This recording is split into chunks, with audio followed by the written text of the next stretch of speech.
Ada nggak cara pengajaran renang seperti itu? Nggak ada sih. Jadi itu salah ya, pengajaran yang salah ya? Dia ngambil anak dari belakang langsung dibenamkan gitu. Jadi anak udah nggak bisa napas juga masih didiamkan aja gitu. Tapi kalau Bapak melihat sendiri dari video itu, sengaja dibenamkan atau seperti apa? Tapi kalau dipaksa, anak-anak tuh kecenderungan untuk trauma Iya, gitu. jadi nggak langsung ke teknik dan langsung dilepas ya? Iya, nggak langsung. Apalagi langsung ditenggelamin gitu, orang yang sudah bisa juga kadang-kadang nggak kuat juga kalau lama-lama itu. Dia ngebelakangin tuh melakukan pertolongan pertama atau apa gitu. Dia Di luar SOP ya? Iya, di luar SOP.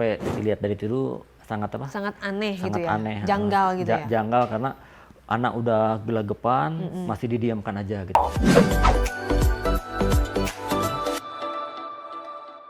Pak Heri ini pelatih renang di SD gitu ya Pak? Di TK, SD. Di TK, SD. Terus orang dewasa juga ada orang dewasa juga yang belum bisa berenang, yang tadinya itu banyak ada orang tua yang nggak bisa berenang karena dari awalnya udah trauma, udah takut, jadi baru bisa betul sekali, dewasa, gitu. Betul sekali. Just information, aku juga pernah waktu kecil pernah tenggelam, jadi trauma. Makanya gitu. itu kalau anak kecil itu sangat rentan trauma, jadi untuk pengajaran juga harus step by step, nggak bisa langsung harus bisa, jadi harus ada tahapan-tahapan yang masih diajarkan. Oke, mohon maaf, backgroundnya Bapak memang pendidikannya renang atau gimana? Iya, kebetulan saya dari UPI ya, jurusan olahraga, kebetulan ngambil sertifikat saya juga udah untuk renang udah sertifikat nasional gitu. Oke, berarti profesional dan memang pelatih renang. Nah, untuk itu saya mau nanya langsung nih, karena terkait kasus yang lagi ramai, almarhum Dante kan meninggal, di kolam, diduga katanya ditenggelamkan, dibenamkan. Saya nggak tega sih ngeliat videonya. Sebelum kita bahas lebih jauh, kita sama-sama lihat dulu ya Pak, biar nanti kita bahasannya enak. Ini nanti Bapak bisa menilai seperti apa videonya. Nggak tega.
Iya, jadi ini hanya potongan. Tetapi dalam kenyataannya video ini katanya berdurasi 2 jam 1 menit dan diduga ditenggelamkan, dibenamkan sebanyak 12 kali. Dan yang terlama itu 54 detik per dibenamkan, ada yang 40 detik, ada yang berapa detik, yang paling lamanya adalah 53 detik dibenamkan. Tadi dulu ya, saya tarik nafas dulu. Kita aja paling kuat 30 detik ya. Nah, kalau makanya saya di sini melihatnya aja saya yang sesek gitu ya. Iya. Saya sesek. Makanya untuk bisa menjawab itu kita bener-bener nanya sama pelatih renangnya. Sebenarnya dia kan berdalih katanya menurut pengakuannya di dalam keterangan berita acara pemeriksaan itu dia bilang itu adalah untuk latihan pernafasan dan agar tidak takut air, dan apalagi ya ya untuk Berarti, latihan kayak menyelam gitu ya. Itu gimana Bapak melihat video ini? Ya pertama kan kalau anak-anak itu harus bertahap ya untuk pengajarannya itu. Jadi nggak bisa langsung seperti tadi saya lihat itu dari belakang langsung dibenamkan aja gitu.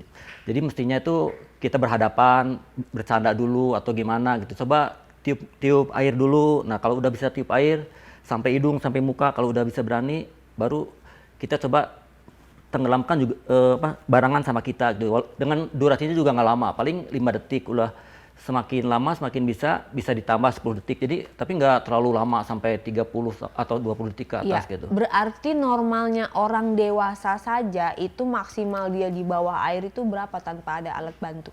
Maksimal itu 20 atau 30 detik udah capek banget gitu. Kita lihat aja kalau ada pertandingan yang profesional itu 50 meter yang udah SEA Games. Itu 50 meter itu jarak waktunya itu sekitar 20 detik. Nah 20 detik itu perenang profesional yang udah latihan tiap hari itu bisa ambil napas beberapa kali gitu. Jadi nggak terus di nggak dalam. terus di dalam, iya. Jadi kalau untuk anak-anak, apalagi yang basic, kita harus benar-benar memperhatikan psikologis. Kadang-kadang kan kalau udah takut seperti itu, walaupun misalnya Ade dan T itu misalnya ketolong, mungkin dia akan trauma seumur hidup untuk masuk air gitu dia. Jadi nggak akan takut untuk masuk air lagi. Iya, sama kayak aku ya, aku pernah dulu juga. Iya. Dari video ini yang bisa dikoreksi, apalagi selain tadi durasi kan, durasi itu tidak bisa terlalu lama. Apalagi cara megangnya atau apa? Iya, sebaiknya sih untuk pengajaran anak-anak yang baru itu dikasihkan ke yang profesional yang sudah biasa mengajar gitu. Karena orang tua kadang-kadang dia belajarnya itu lihat YouTube. Orang luar negeri mungkin dia udah bisa dilempar gitu. Kadang-kadang lama gitu. Iya, kadang-kadang ada yang kayak begitu, dia bisa begitu ya sampai karena bayi mungkin dia ajal juga dilempar kayak itu juga gitu, udah memulai beberapa proses latihan gitu. Jadi ada sebelum itu tuh mereka pasti udah latihan juga. Jadi nggak mungkin langsung. Nggak mungkin langsung. Nah mungkin dia itu bisa aja gitu, dia ngelihat di luar negeri langsung ditenggelamin terus tapi itu nggak bisa dipraktekkan ke setiap anak juga, karena kan anak kemampuannya beda-beda juga. Oke. Nah berdasarkan ilmu yang Bapak pelajari tentang renang selama ini, ada nggak cara pengajaran renang seperti itu? Nggak ada sih. Jadi itu salah ya, pengajaran yang salah ya? Tadi saya lihat tuh dari belakang, dia ngambil anak dari belakang langsung dibenamkan gitu. Terus durasi waktunya juga lama. Terus ketika dia belajar meluncur dari tengah ke pinggir, harusnya gitu kalau mau meluncur itu dia dari pinggir, kita ada di depannya gitu. Jadi kita bisa ngelihat kalau anak sekitar beberapa detik udah gelagapan, harus cepat kita ambil. Langsung gitu. disambut harusnya. Langsung ya? disambut. Ini sepertinya lama banget. Itu yang 50 detik itu kayaknya yang meluncur itu dia. Jadi anak udah nggak bisa napas juga, masih didiamkan aja gitu. Nah, kita berbicara tentang kondisi fisik anak beda kan. Anak-anak beda-beda nih, ada yang misalnya kuat, ada yang bisa ini. Gimana cara kita bisa melihat nih, seorang guru melihat, wah ini kayaknya anak nggak bisa terlalu lama nih di air, atau caranya bagaimana bisa mengetahui itu? Kita bisa dilihat dari ini juga, karena kan anak tuh ada yang walaupun kalau di berenang itu ketika anak peluk sedikit itu tidak masalah, karena ada penelitian juga sekitar 20 cm atau 10 cm di atas permukaan air udaranya bersih. Jadi sangat bagus ketika anak yang peluk-peluk sedikit dipakai berenang nggak apa-apa, malah mereka akan hidung air keluar dan akan mempercepat penyembuhan gitu. Kalau untuk peluk-peluk, tapi kalau untuk yang batuk disarankan tidak berenang gitu. Tapi kalau untuk yang peluk-peluk sedikit masih bisa diperbolehkan untuk berenang. Dan untuk durasinya juga kalau untuk anak-anak maksimal 1 jam 45 menit, kalau misalnya sendiri 45 menit udah cukup gitu. Oke. Kita lihat dulu ininya, tampilan CCTV-nya sampai habis ya. Sambil diterangin boleh? Misalnya ini dijelasin nih. Nah, ini tuh dia langsung ambil tanpa basa-basi, langsung ditenggelamkan tuh dengan posisi membelakangin tuh. Seperti itu, dia anak-anak nggak siap kan, nggak siap untuk ambil napas, jadi tiba-tiba udah dimasukkan, pasti kaget gitu dia. Jadi belum sempat ambil napas, apalagi lama tuh. Gitu. Nah, beberapa kali itu untuk ambil napas juga kalau udah kayak gini kan anak pasti nangis tuh, ini pasti nangis anaknya tuh. Nanti masih dipaksa, terus udah gitu, dilepaskan dia untuk berusaha untuk berenang. Tapi karena dia belum bisa ambil napas, makanya kepalanya dia di bawah terus. Jadi untuk seperti ini tuh minimal udah bisa ambil napas, itu anak udah bisa ambil napas baru bisa dilepaskan seperti ini. Kalau belum bisa ambil napas, ya nggak bisa naik kepalanya itu, gelegepan dia. Aduh. Ini Nah, baru satu itu potongan juga, ya, belum lagi dia 12 kali melakukan itu. Iya, tapi saya lihat itu penolongannya juga terlambat. Dia kayaknya sih waktu diangkat tuh masih bisa muntah. Seharusnya tuh si bapaknya ini cepat gitu. Kalau dia belum bisa CPR, panggil ke lab guard. Kalau yang kayak gini tuh lab guard sama itu nggak bisa diserahkan karena kan biasanya kalau lab guard itu apa biar yang awam bisa tahu? Lab guard itu penjaga kolam, Biasanya ada penjaga kolam. Cuma kalau penjaga kolam, kalau misalnya ada orang tua, dia nggak terlalu fokus karena menjaga yang tidak ada orang tuanya. Jadi walaupun diperhatikan, mungkin kalau berdua itu kan nggak terlalu fokus gitu lab guardnya itu, karena kan banyak pengunjung lainnya. Bisa nggak dalam hal ini misalnya, amit-amit ya kita misalnya sebagai orang tua menyalahkan pihak kolam renang karena nggak ada lifeguardnya? Nggak bisa, Bu, karena kayak saya di beberapa kolam kerjasama gitu, di durasi kontrak itu ada klausal bahwa ketika pelajaran berenang, ketika kita melatih, anak tenggelam atau anak kecelakaan adalah tanggung jawab pelatih gitu dia.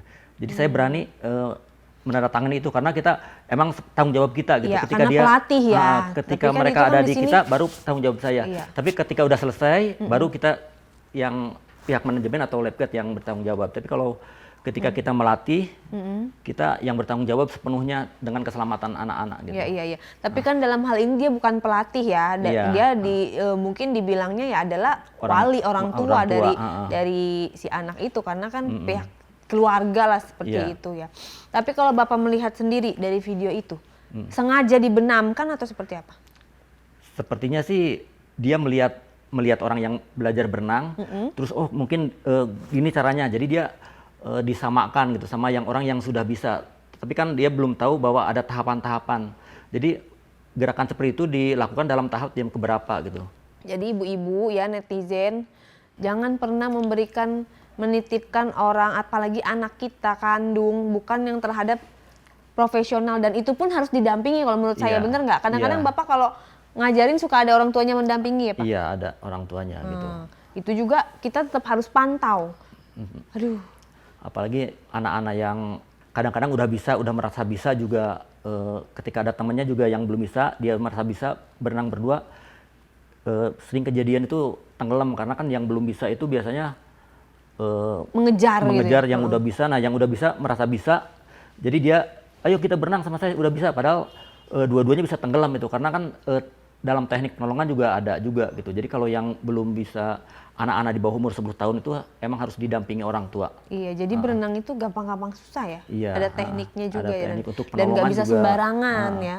Untuk penolongan juga kita nggak boleh, kalau yang udah besar juga nggak boleh dari depan, harus dari belakang gitu. Oke, nah sebelum ini biar lebih detailnya, sebenarnya awal kayak SOP kalau kita mau berenang tuh apa dulu nih yang harus di ini? Oh, untuk awal itu kan misalnya untuk anak-anak itu basuh muka dulu gitu biar nggak takut tuh kan, basuh muka, setelah itu pengenalan air, jadi ciprat-ciprat atau gimana, terus jalan di air. Nah udah mulai berani, baru coba tiup napas dari mulut gitu, ambil dari mulut, belajar ambil dari mulut, tiupnya itu hanya di permukaan kolam aja, jadi nggak terlalu masuk gitu. Coba misalnya tiup napas seperti tiup lilin, jadi anak-anak pasti bisa gitu, tiup gitu. Udah semakin lama baru coba sampai hidung, udah bisa sampai hidung, sampai muka. Nah kalau udah sampai muka biasanya kita ada game untuk biar bisa nyelam, misalnya ngambil koin, jadi dia udah bisa nyelam sendiri gitu.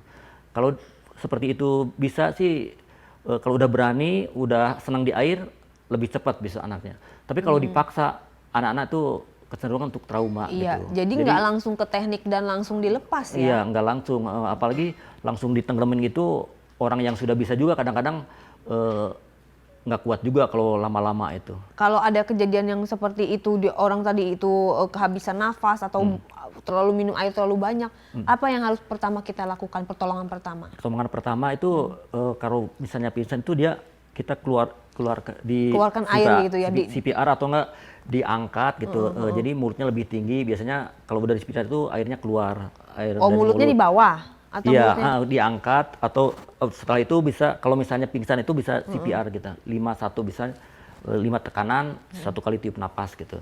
Jadi benar-benar harus dipelajari ya, nggak Iya, bisa sembarangan ya.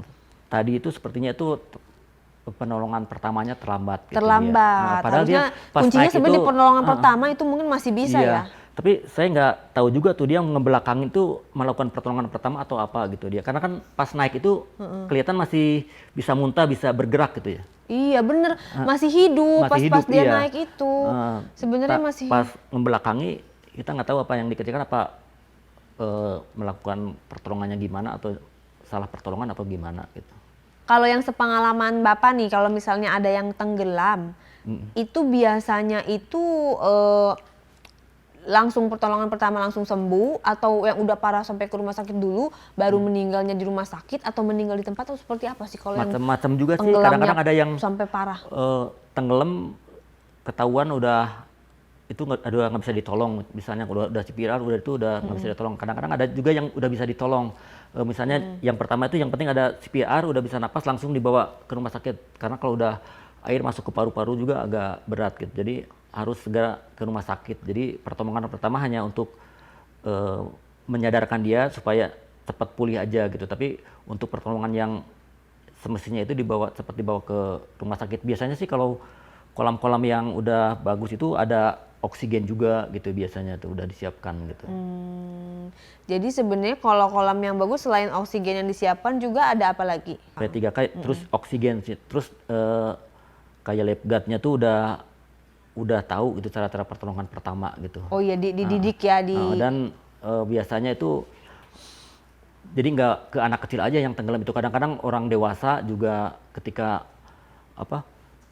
udah capek, kram, bisa aja tenggelam gitu. Jadi untuk pengawasannya memang harus benar-benar ini. Jadi kalau anak itu kalau misalnya mau berenang, itu persiapannya apa aja? Apakah dia misalnya harus sarapan berapa jam sebelum, terus apakah dia kayak nggak boleh begadang, atau misalnya nggak boleh dalam keadaan seperti apa? Iya, harus fit aja gitu, makan 2 jam sebelum berenang gitu. Jadi ketika berenang dia udah nggak bisa muntah itu kan. Seperti tadi kan bisa aja sebelum berenang makan dulu, jadi bisa muntah itu kadang-kadang orang seperti itu. Tapi bagusnya itu 2 jam sebelum berenang itu makan dulu, dan disiapkan di pinggir juga air minum. Jadi setiap 15 menit boleh minum gitu lagi. anaknya. Jadi banyak istirahat ya. Iya, Kayaknya itu kayak di air sampai terlalu lama, kecapean mungkin juga iya, ya. kalau anak-anak itu kan kalau misalnya ada berdua bisa gantian, cuma kalau sendiri itu 45 menit sudah cukup gitu anak-anak.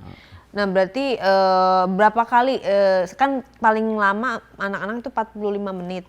Berapa kali misalnya, apakah setiap hari itu bagus? Apakah seminggu Biasanya berapa sih kali? rata-rata untuk itu latihan seminggu sekali gitu untuk yang sekedar bisa. Tapi kalau misalnya mau lebih cepat, bisa seminggu 3 kali juga bisa gitu. Dan biasanya kalau udah yang lebih sering itu akan lebih cepat bisa gitu. Tapi kalau untuk rutin aja sih seminggu sekali juga bisa gitu. Usia berapa sih yang ideal untuk anak belajar renang? Usia yang ideal itu 3 tahun sudah bisa, itu 3 tahun. Karena kan udah komunikasi udah jalan. Tapi umur 2 tahun juga udah bisa, cuma lebih ke pengenalan air aja gitu biasanya untuk 2 tahun. Tapi untuk umur bisa berenang itu 3 tahun biasanya. Oke. Jadi udah bisa diarahkan, sudah berani, dan komunikasi dengan gurunya juga udah bisa gitu dia. Terus kalau gimana kita cara mengetahui dia tuh tenggelam, paling dia lagi begini-begini Iya, ya, kita atau dia tahu, diam gitu? Kita tahu kalau tenggelam itu pasti kepalanya di atas, dan untuk itu kelihatan. Meraih ya, untuk meraih ini sulit ya? Iya, udah kelihatan. Jadi harus benar-benar sigap gitu, jangan sampai telat beberapa detik karena di air itu bahaya juga. Jadi harus ketika tenggelam tuh harus cepat diangkat. Jadi untuk menghindari trauma juga, kadang-kadang kan kalau udah tenggelam itu anak-anak suka trauma gitu. Jadi lebih bagus lebih dini menolong. Jadi bisa kalau kayak pelatih lifeguard yang udah pengalaman tuh udah tahu dia tenggelam atau main-main gitu. Jadi biasanya dia udah sigap gitu kalau pelatih itu. Terus kalau tenggelam kita harus langsung tersambut Langsung sebagai pelatih. diambil. Jadi seperti di sini karena di kolam umum itu bukan hanya lifeguard, biasanya kalau tenggelam itu banyak yang nolongin. Justru yang seperti tadi itu banyak yang meninggal itu seperti sepi itu. Tapi kalau rame itu biasanya ada yang tenggelam ya? itu banyak yang nolongin. Jadi walaupun bukan lifeguard atau pengunjung juga. Oke. Tadi juga dia anak 6 tahun berenangnya di kolam renang dewasa. Nah, 130 cm. Itu benar nggak? Layak nggak anak umur 6 tahun belajar di tempat seperti itu? Kalau untuk belajar sih bisa, karena kan ada gurunya, ada alat bantu juga. Cuma kalau yang belum bisa, nggak ada guru, jangan deh di tempat kecil aja biasanya. Oke. Bapak, karena di tempat kecil juga kadang-kadang kalau pakai armband atau pelampung yang pakai kayak rompi itu, kadang-kadang kalau yang umur 2-3 tahun dia bisa berdiri, pas ketika jatuh dia juga susah bangun, jadi harus benar-benar diawasi tuh sama orang tua. Iya. Berarti kalau misalnya anak umur 6 tahun lah, let's say dia belum semeter atau belum, itu idealnya harus yang segimananya dia kalau belajar renang? Sedadanya dia atau Idealnya sih bisa berdiri sih dia. Oh, dia bisa berdiri segini ya berarti ya? Seperti kolam yang ada di tempat saya itu di TK itu anak-anak tuh bisa berdiri itu untuk jadi lebih aman gitu. Iya, jadi seenggaknya kalau tenggelam dia bisa kembali berdiri gitu ya. Cuma kalau udah bisa baru diarahkan ke kolam yang 130 atau 140 gitu. Udah kalau berani. Bapak lihat anak ini bisa renang atau sudah bisa renang atau belum? Baru tahap basic kayaknya. Tadi saya lihat dia udah kakinya udah mulai gerak tuh, cuma dia belum bisa ambil napas dia kayaknya. Jadi masuk kategori yang belum bisa. Belum bisa. Jadi harus dipegang sama pelatih yang sudah mahir gitu, karena dia belum bisa ambil napas gitu. Sebagai profesional, Bapak melihat ini kesengajaan atau memang ketidaktahuan? Bingung juga ya, karena bisa aja dia tidak tahu, cuma kalaupun tidak tahu harusnya dia ketika anak udah capek itu harus sebagai orang tua harus cepat-cepat ditolong gitu. Mungkin karena bisa 3 tahunnya itu mungkin dia bisa awalnya melihat orang pelatih, padahal pelatih itu melakukan tenggelam itu karena orang muridnya itu udah bisa. Nah dia dipraktekkan ke adik yang tadi itu. Cuma dalam segi ini kayaknya sih belum ini dia, karena kan ngambilnya dari belakang langsung ditenggelamin gitu. Sebagai profesional itu tidak di luar SOP ya? Iya, di luar SOP, sangat di luar SOP sekali itu. Karena walaupun sudah bisa nyelam, kalau pun dari belakang pasti akan kaget itu. Tidak boleh ya? Tidak boleh. Jadi harus bahaya bahaya, harus dari depan, dan kita bilang juga kita nyelam sama-sama. Jadi dia udah siap gitu. Ambil napas. Harusnya bareng-bareng. Bareng-bareng sama kita tiup, jadi bisa kelihatan di dalam air dia buang napas atau enggak, naik lagi gitu. Iya. Nah, kalau yang tadi itu dia sangat roboh sekali gitu dia untuk itu, jadi fatal. Okay. Dan dia juga mungkin belum tahu juga dia udah bisa berenang atau enggak juga itu bapaknya itu. Karena saya lihat tadi pas ketika mau ke pinggir itu udah lama banget nggak diangkat-angkat, sangat kasihan sekali tuh anaknya. Iya bener, kita aja ngeliatnya nggak tega. Iya makanya itu, aduh. Terus kira-kira boleh nggak orang awam yang dia bisa berenang tapi dia bukan pelatih ngajarin berenang? Sebaiknya? Sebaiknya nggak boleh sih, karena kan sangat riskan sekali anak-anak terhadap trauma gitu, psikologis anak-anak kita harus perhatikan, karena banyak juga pelatih yang tidak memperhatikan psikologis, kadang-kadang pingin cepat bisa dipaksa, nah mengakibatkan anaknya itu trauma. Jadi kita harus mental ya, mental psikologi anak juga kita harus, karena setiap anak beda-beda, ada yang berani, ada yang takut gitu. Jadi nggak semua anak bisa disamakan gitu. Jadi untuk awal itu ya emang harus anak enjoy dulu, karena kan di air itu harus yang diperlukan itu enjoy, tenang, jadi dia bisa ambil napas lebih enak gitu, ambil napas di bawah air dibuang gitu.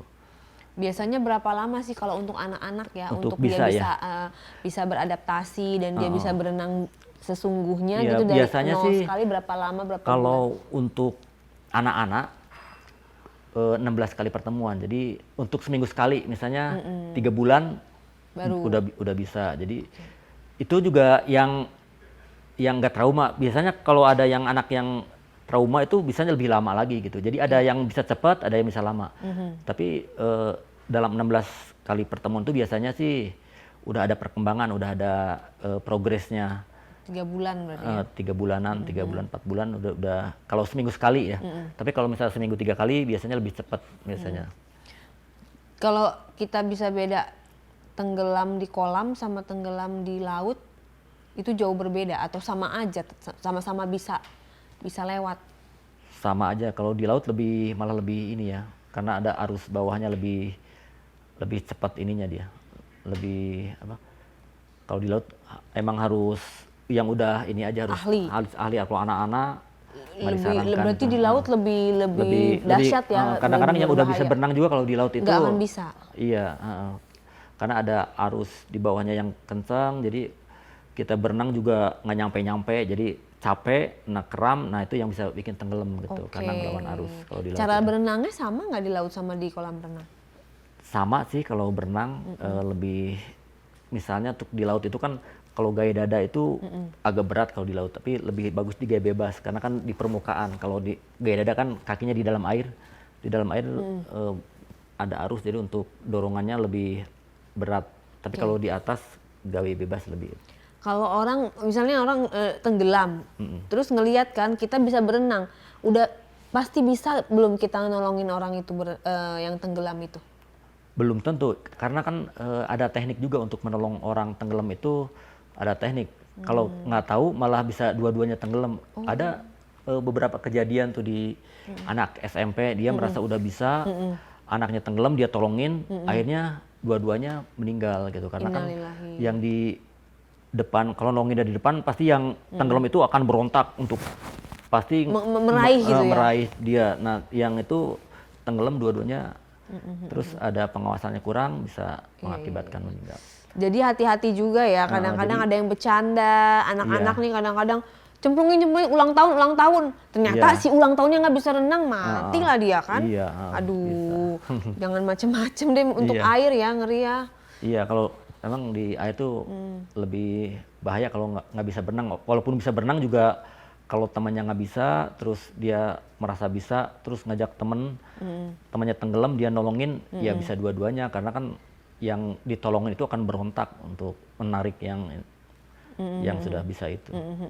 Jadi ada tekniknya, jadi tekniknya menolong itu dari belakang, Oke lah, misalnya aku orang awam nih bisa berenang, tapi ngelihat nih dia tenggelam. Kita step pertamanya yang harus kita lakukan apa? Karena nggak ada yang profesional misalnya. Ya, kita harus minta bantuan ke, misalnya kalau di kolam renang ada lifeguard, atau nggak ada, biasanya di setiap pinggir kolam itu ada ban, jadi kita lemparkan aja. Karena kalau kita belum bisa, walaupun kita udah bisa, tapi tekniknya penolongannya salah juga membahayakan diri sendiri juga gitu. Oh gitu ya. Nah, jadi lebih bagus minta pertolongan ke yang, biasanya di kolam renang tuh diharuskan ada lifeguard gitu. Lifeguard itu fungsinya untuk memberi kenyamanan kepada yang berenang gitu. Kalau di tempat tadi itu mungkin ada lifeguard, cuma dia karena mungkin mereka menyangka orang tua atau gurunya, jadi nggak terlalu difokuskan ke dia gitu, karena kan ada orang dewasa yang nemenin. Dan keadaannya sepi sekali ya, cuman ada berdua, cuma bertiga 2 orang, gitu. Bertiga, yang satu kan dewasa udah bisa berenang ya. Terus kalau tenggelam itu memang ada jenis-jenisnya, tenggelam yang seperti apa udah pokoknya tenggelam udah langsung pasti ke bawah. Tenggelam tuh ada yang tenggelam karena nggak bisa berenang, ada yang tenggelam karena kram, ada yang kecapean gitu biasanya. Kram juga tenggelam bisa? Bisa, karena kan dia nggak bisa berenang, jadi akhirnya turun, badannya bisa tenggelam gitu dia. Karena kan posisi, kalau tenggelam itu posisi udah gelegapan itu, jadi akhirnya tenggelam gitu. Ada yang gitu, jadi walaupun anak-anak harus ada yang jaga juga, karena kan takutnya kram atau apa gitu. Kalau orang tua takutnya pas ada serangan jantung di air gitu. Banyak juga yang seperti itu. Orang tua ada serangan jantung di air ada juga? Ada juga, jadi tenggelamnya itu bukan karena tenggelam, jadi dia meninggal karena serangan jantung juga ada. Kayak kecelakaan di dalam inilah ya, dalam air lah gitu ya. Iya. Nah, tips-tips untuk para orang tua nih, Pak, yang misalnya mau ke kolam renang umum atau pokoknya misalnya di villa atau apa untuk Iya, para orang tua. untuk para orang tua kalau misalnya mau ke villa, pilihlah villa yang kolamnya nggak dalam, terus pengawasannya harus ketat. Jadi anak-anak itu harus kita temenin terus, walaupun mereka pakai ban, apalagi ban yang swim ring itu kadang-kadang anak-anak jeblos juga itu masuk. Terus pakai armband juga kadang-kadang tenggelam juga tuh kalau. Jadi harus diawasi, benar-benar diawasi, apalagi untuk umur 10 tahun ke bawah gitu. Jadi walaupun udah bisa, terus ada temennya, ya yang ditakutkan itu kalau bercanda, kalau nggak ada Iya. orang dewasa jadinya Iya, tenggelam. benar-benar. Dan Jadi, kalaupun misalnya mau belajar berenang, pilihlah kolam-kolam yang khusus buat berenang gitu. Jadi misalnya seperti tadi itu kayaknya untuk belajar agak susah karena kan bulat terus agak dalam juga gitu. Jadi harus ada yang kolam yang pendeknya atau bisa berdiri nggak terlalu dalam buat anak itu. terus kan ada tuh yang wahana kolam renang yang ada prosotan langsung jebur gitu tuh. Iya. Itu gimana tuh? Bahaya apa enggak? Iya, kalau untuk anak-anak bahaya, harus ditemenin. Tapi kalau untuk dewasa juga kalau nggak bisa berenang Bahaya ya? juga. Kan pas masuk ke air itu Langsung ya? langsung masuk ke air kadang-kadang panik, dia nggak bisa naik gitu dia. Banyak juga kan walaupun di tempat bisa berdiri dia merasa kaget nggak bisa berenang, tenggelam banyak juga padahal dia bisa berdiri karena panik gitu. Karena dengan panik jadi hilang konsentrasi, mengakibatkan dia minum air banyak jadinya tenggelam gitu. Berarti tadi kasus tenggelamnya ini tuh karena banyaknya air terlalu masuk Iya, ya? banyak minum air dia. Terlalu banyak minum Terlalu air ya, jadi dan tidak tertolong gitu. pertolongan yang terlambat sama nggak tahu ya ada unsur kesengajaan atau apa, kita belum tahu karena dilihat dari itu sangat Sangat aneh sangat gitu ya? aneh, Janggal gitu ya? janggal karena anak udah gelagapan masih didiamkan aja gitu, nggak cepat-cepat dinaikin gitu. Terus juga dari awalnya juga udah panik anak itu karena diambil dari belakang ditenggelamkan gitu. Berarti untuk yang pengen bisa berenang itu memang harus dengan profesional, baik Iya. misalnya dia dewasa ataupun Iya, anak-anak harus dengan profesional. Iya, harus ya? dengan profesional karena kalau nggak yang profesional itu biasanya dia bisa berenang tapi belum tentu untuk bisa ngejarkan. Nah, untuk biasanya kalau yang udah profesional itu selain tekniknya bisa, ada psikologinya tahu. Jadi anak nggak bisa disamakan dari 2 orang atau 3 orang anak itu kemampuannya beda-beda, keberaniannya juga beda-beda. Jadi perlakunya juga beda-beda. Jadi ada yang cepat, misalnya 4 kali latihan langsung bisa, ada yang 12 kali masih belum bisa juga gitu. Kan suka lihat tuh kalau kayak di pelabuhan kapal laut itu kan suka ada anak kecil berenang ngambil koin cemplung ya kan, sampai dia bener-bener koin diambil itu gimana tuh? Itu karena udah biasa itu, udah terlatih, Sudah terlatih alami dari gitu. alami ya, dari alam. kecil. Jadi dia dari awal juga udah belajar alam. Jadi Berarti otodidak dong dia. otodidak. Tapi dia kalaupun disuruh berenang mungkin berenangnya gayanya acak-acakan tuh kalau dari gaya berenang itu. Tapi untuk sekedar bisa aja dia biasanya gitu.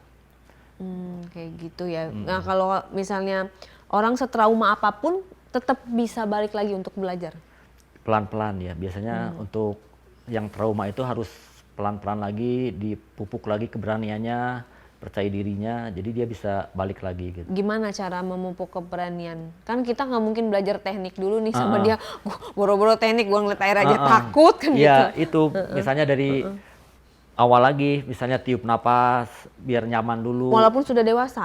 Tiup napas nanti menyelam, udah nyelam ngapung dulu gitu. Jadi jangan ke teknik dulu, biasanya biar dia nyaman dulu.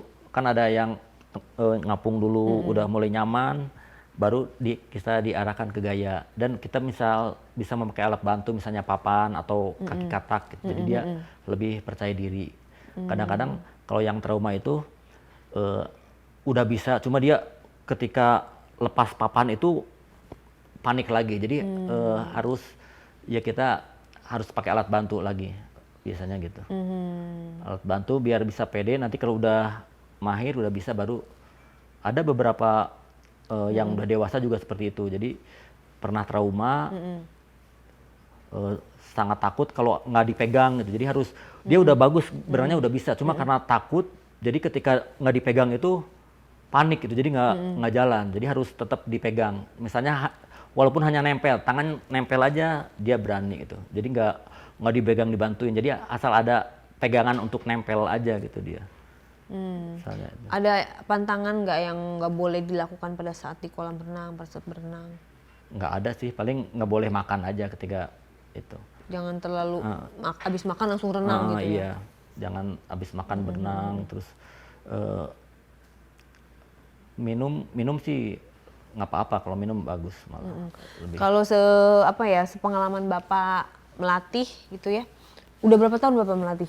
Saya dari kuliah udah ya 26 tahunan lah. Sepengalaman Bapak melatih, ada nggak kejadian yang terparah terhadap Murid.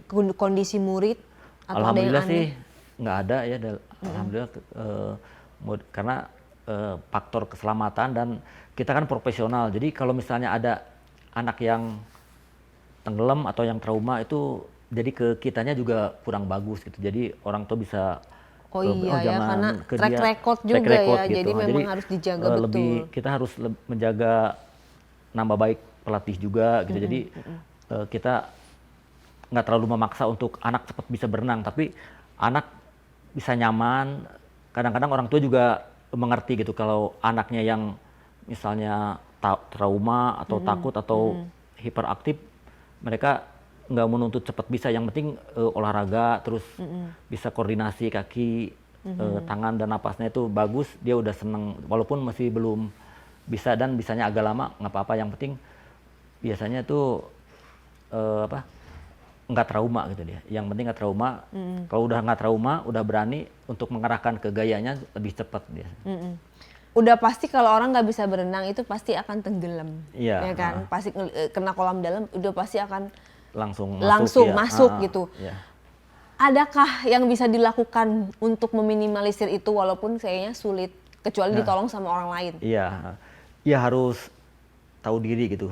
Jadi jangan langsung ke kolam dalam. Oh iya benar. Iya, kita kalau udah belum tahu kagak bisa berenang, deket-deket kolam dalam gitu ya. Harus ke kolam yang bisa berdiri aja gitu dia. Kalau bisa berdiri. Berarti kalau jatuh berarti udah takdir ya. Udah Udah dia kecelakaan. nekat aja gitu. Kalau belum bisa langsung ke dalam, makanya lifeguard juga suka galak gitu harus kalau itu karena kan faktor keselamatan. Iya benar, harus karena segera kan, karena ya kan.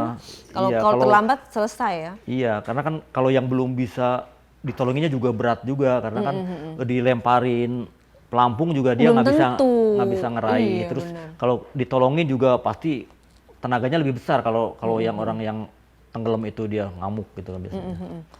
Jadi disarankan kalau yang belum bisa itu di kolam yang terjangkau bisa berdiri lah dia gitu.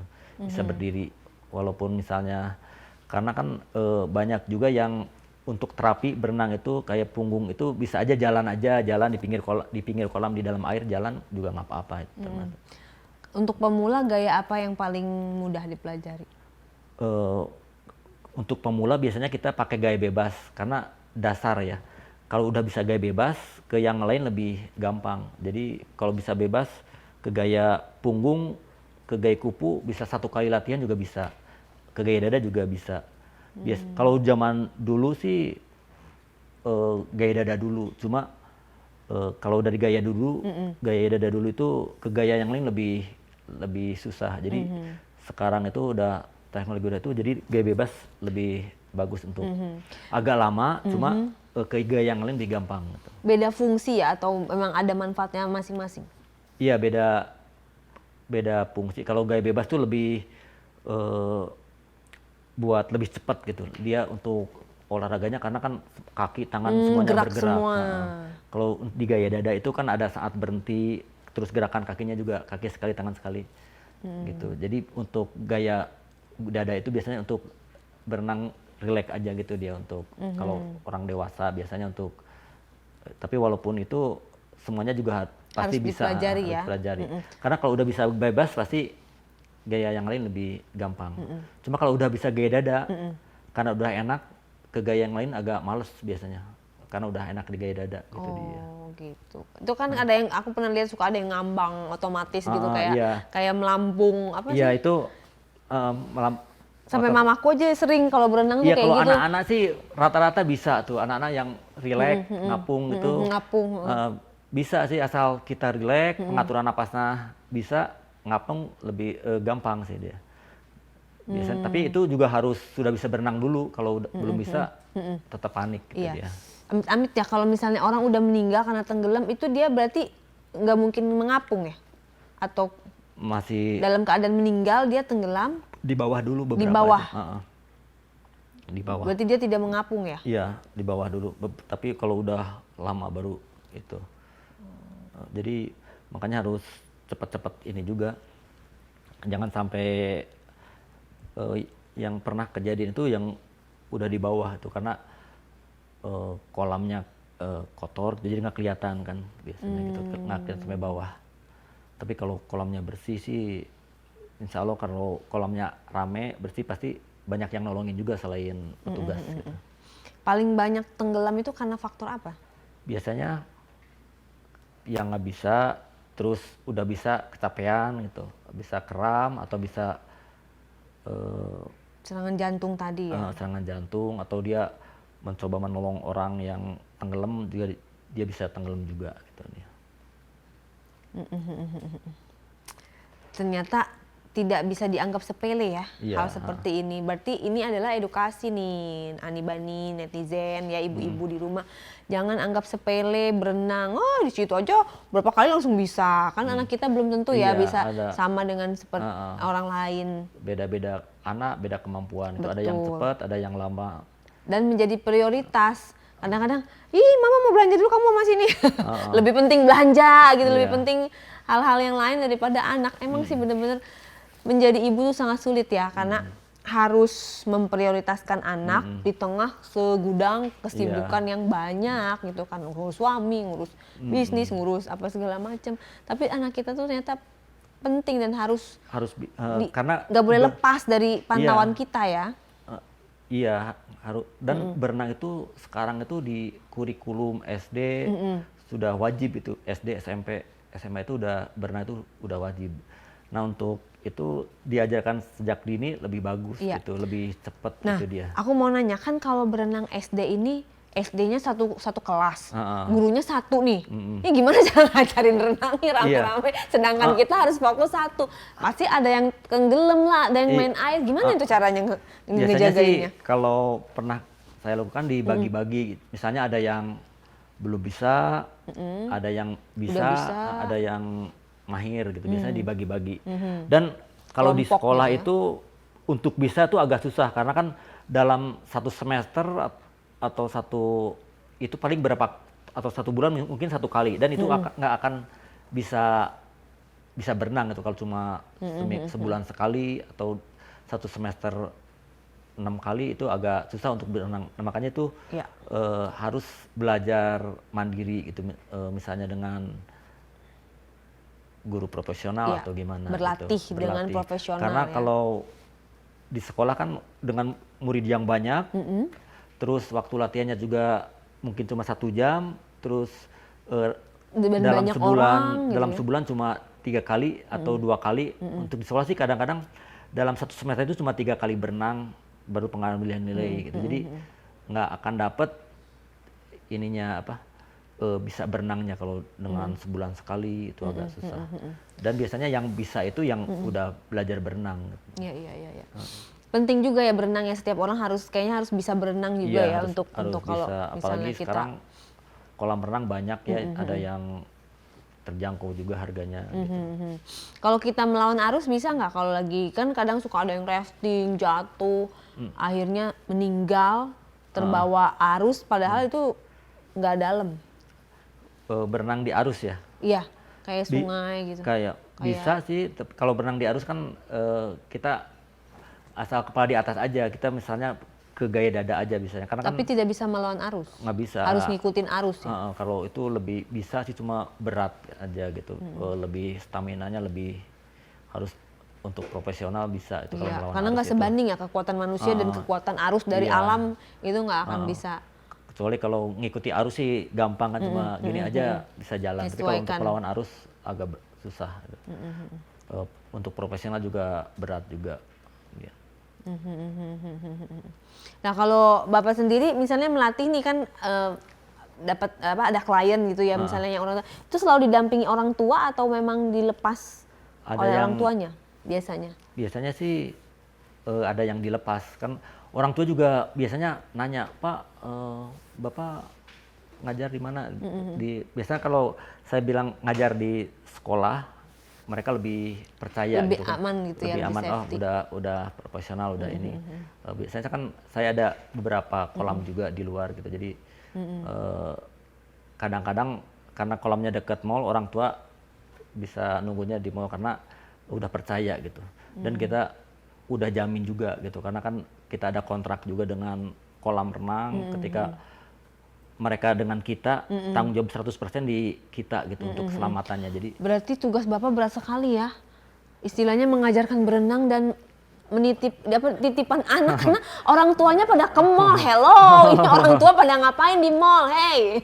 iya, Emang sih mall itu menarik gitu ya, tapi anak kita lebih penting nih lihat kejadian yang tadi. Jangan dulu lah ke mall, paling sejam temenin dulu gitu kan. ya biasanya sih gitu, yang ke mall setengah jam, nanti ada setelah 15 menit selesai dia ngeliat gitu. Atau kita kan udah ada gadget misalnya videoin gitu dia. Kita biasa reportnya Iya. melalui video udah bisa gitu. Berarti Bapak menerima satu orang dan khusus ngajarin satu, nggak kayak misalnya belajarnya bareng-bareng gitu, berkelompok. Ada bareng-bareng juga ada. Kalau misalnya yang udah bisa tuh bareng-bareng biasanya. Bareng-bareng. Maksimal 5 orang. Tapi kalau yang belum bisa 1 orang gitu. Atau yang special need itu biasanya sendiri-sendiri gitu. Iya. Yang autis itu Iya biasanya kayak sendiri-sendiri. karena kan dia kan belum bisa renang ya, jadi resiko ya kalau Iya. misalnya bareng-bareng nanti yang ini kayaknya gimana Iya. nolonginnya gitu kan. Ya, kecuali yang udah bisa dilepas, bisa pakai papan, kita bisa barengin sama temen. Tapi kalau yang awal-awal ya harus sendiri dulu biar fokus dan lebih aman gitu dia. Berarti fokusnya Bapak di renang gitu ya, benar-benar spesial Iya, gitu ya, spesialis di renang. Kalau pagi juga ngajar di sekolah, ngajarnya juga berenang gitu. Di TK itu ngajar berenang.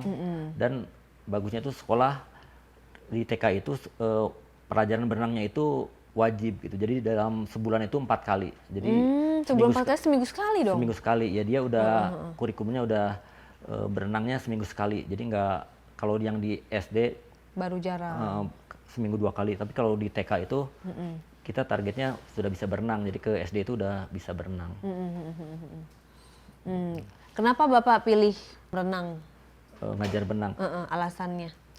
Alasannya kebetulan suka hobi aja gitu, hobi. Jadi saya selain itu kan ngajar olahraga juga.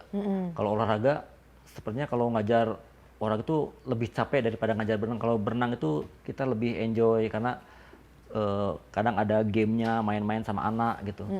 Bahkan anak-anak juga banyak yang kalau di sekolah tuh bertanya, Pak, kok Bapak main terus, kapan ke kantornya? Jadi mereka itu belum bahwa guru renang itu, mereka tuh disangka kita itu main-main, padahal kita lagi ngajar, lagi kerja gitu.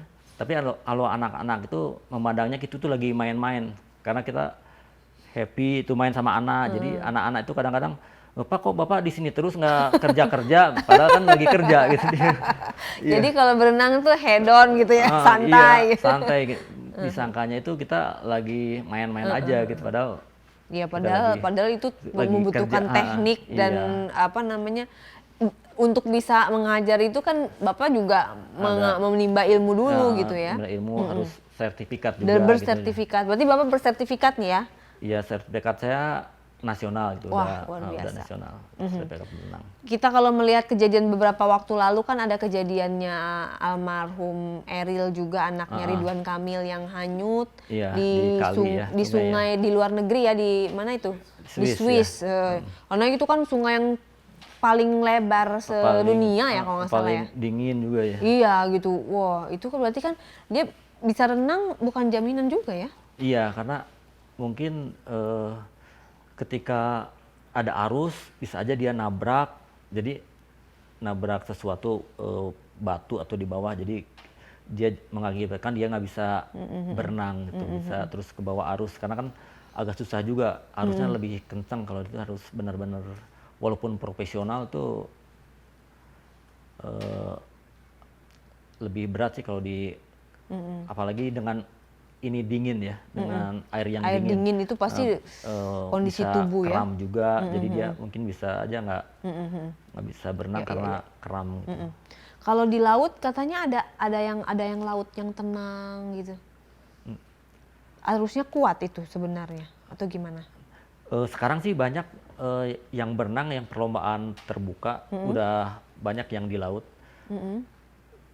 Dan itu harus ada pengawalan yang ekstra gitu kan, sekarang banyak yang berenang di perairan terbuka itu di laut. Oh ada ya? Udah ada perlombaan, jadi bisa sih sekarang. Tapi dipilih laut yang nggak ombaknya yang besar biasanya gitu. Iya. Bapak pernah mencetak atlet gitu? Misalnya anak saya nih mau jadi atlet renang sehingga Pernah latihannya sih sama Bapak. pernah dulu ketika di klub gitu, di klub menciptakan atlet pernah. Tapi sekarang itu lebih banyak ke pembinaan usia dini gitu untuk berenang dan di sekolah-sekolah. Jadi untuk bisa berenang aja, ketika udah bisa berenang, udah semua gaya, ketika mau berprestasi saya arahkan ke klub yang sudah Itu ya memang sudah untuk khusus untuk lomba gitu dia. Karena kan kalau untuk udah klub itu latihannya itu harus tiap hari ekstra, pagi sore gitu. Kalau Bapak lebih susah ngajarin anak kecil atau orang dewasa? Tergantung juga sih, kadang-kadang kalau anak kecil lebih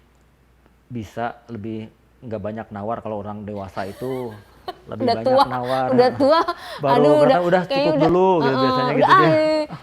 Kayaknya dia mau enggak ya, tapi iya. kalau anak kecil lebih apalagi jadi kita dibanyakin funnya kalau anak kecil, jadi kadang-kadang udah 1 jam juga masih seneng gitu.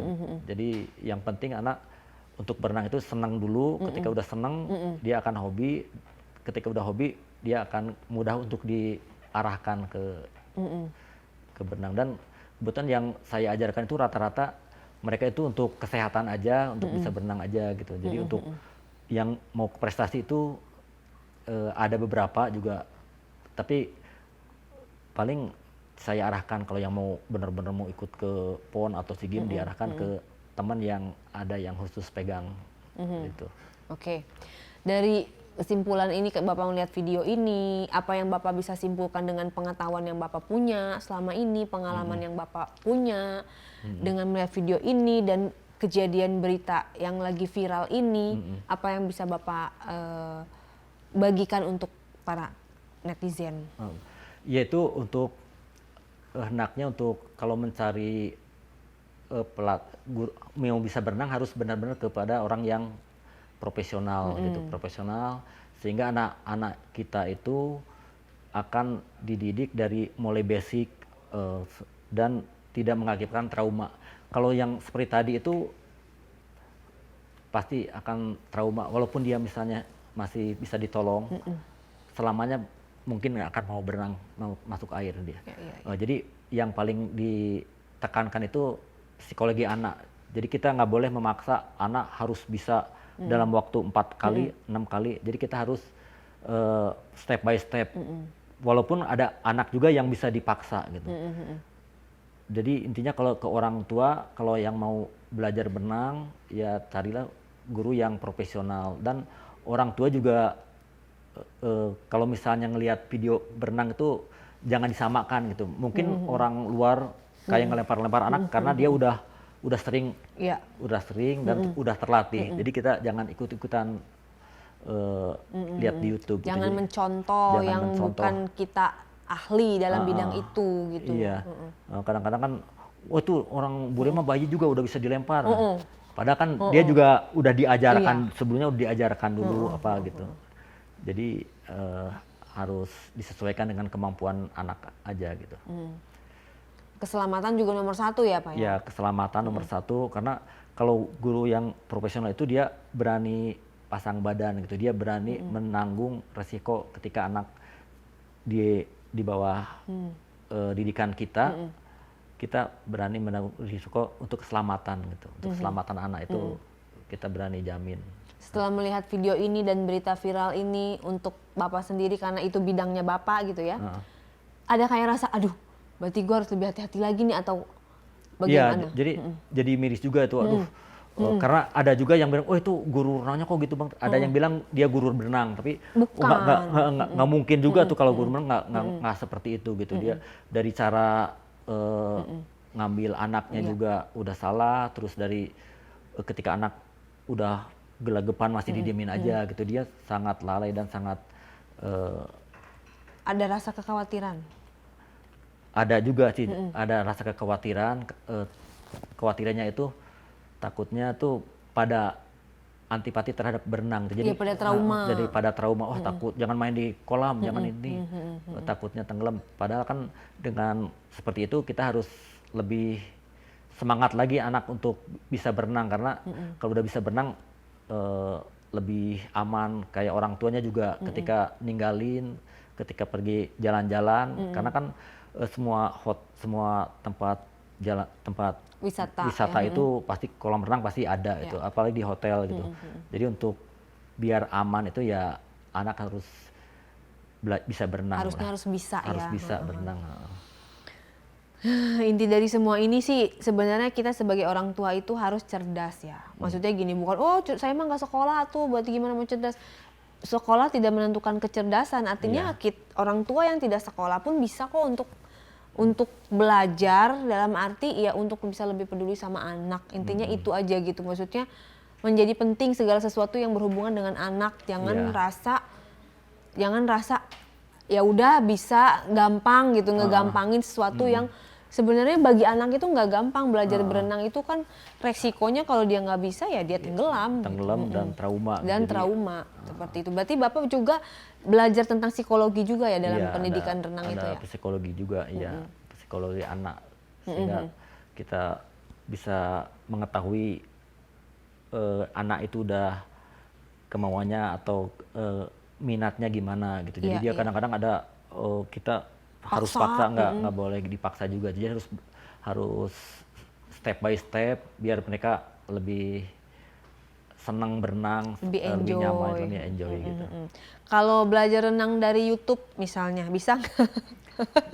Tutorial berenang, ya kita begini-begini, nggak bisa ya? Nggak bisa, karena kalau di YouTube mungkin kalau di kolam pendek orang dewasa berada di YouTube, cuma kita kan nggak tahu salahnya di mana gitu, kadang-kadang yang ada yang ngoreksi. Harus gitu. ada guru. Nah itulah makanya pekerjaan pelatih berenang itu kayaknya akan long last. Karena apa, kalau misalnya guru make up udah bisa di YouTube, lihat aja nggak. Jadi akhirnya nggak kepake tuh guru misalnya. Terus guru masak ya kan, lihat di YouTube bisa. Terus guru apalagi yang bisa di YouTube kayaknya hampir semua ya, kecuali renang. Wah berarti Bapak pekerjaannya long last. Karena tidak bisa dipelajari di YouTube ya. Jadi harus praktek. Harus praktek dan harus ada koreksi, ada yang ngeliatin kan, kalau itu harus dikoreksi gerakan biar nggak capek, biar napasnya enak gimana gitu dia. Dan merupakan amal jariah juga kalau banyak murid yang bisa, akhirnya dia bisa jadi sesuatu karena berenang. Pahala ya. Amin. Kan di Islam juga diajarkan untuk bisa berenang.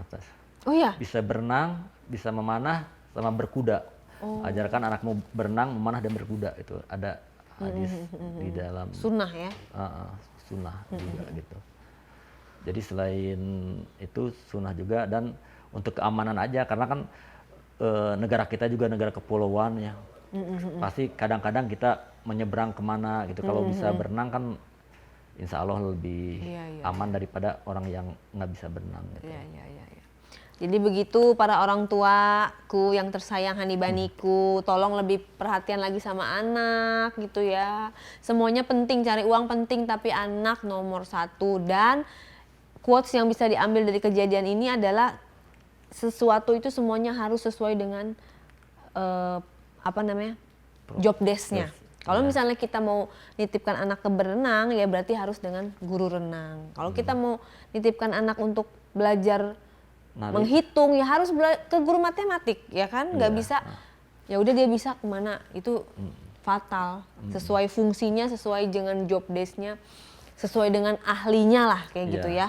Harus dengan profesional dan kalau bisa ditemenin, dipantau sampai bener-bener jangan kasih lengah sedikit pun gitu. Karena bahaya zaman sekarang kan. Jangan percaya sama siapapun deh. Kayak gitu, terima kasih ya Pak, Sama-sama. infonya dan edukasinya ini sangat penting.